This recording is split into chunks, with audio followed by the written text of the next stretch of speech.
মনে করেন আমাদের এখানে যে ফ্রুটসের নাম দেওয়া আছে, এখানে আমরা কোয়ান্টিটি লিখব এবং পাশে লিখব পিচ। তো আমরা যদি ম্যানুয়ালি এইভাবে লিখি যে 200 পিসেস, তারপরে লিখি যদি 300 পিসেস। এখন যদি এখানে আমরা এটা সাম করতে যাই, এই রেঞ্জটা সিলেক্ট করে দিয়ে যদি আমরা এখন এটা সাম করতে চাই, তাহলে দেখবেন এখানে 0 আসতেছে, এটা সাম চলে আসতেছে না। তো চলুন দেখা যাক এটা কীভাবে আমরা করব।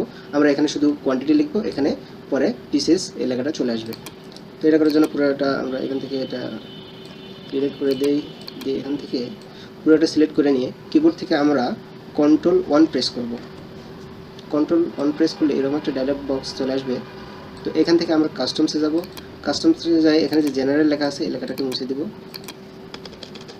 দিয়ে এখানে একটা হ্যাশ চিহ্ন দিব, তারপরে একটা স্পেস দিয়ে ইনভার্টেড কমার ভিতরে আমরা লিখব পিসেস, অর্থাৎ আমরা যেটা চাচ্ছি, তারপর ইনভার্টেড কমা ক্লোজ করে দিয়ে আমরা ওকেতে প্রেস করব। এখন যদি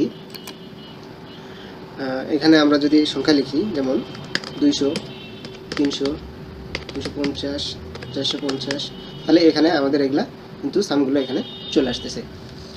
তো ভিডিওটা যদি ভালো লাগে অবশ্যই একটা লাইক দিবেন, এবং আমার চ্যানেলে এখন পর্যন্ত সাবস্ক্রাইব করে না থাকলে দয়া করে চ্যানেলটি সাবস্ক্রাইব করতে ভুলবেন না। সকলে ভালো থাকবেন, আল্লাহ হাফেজ।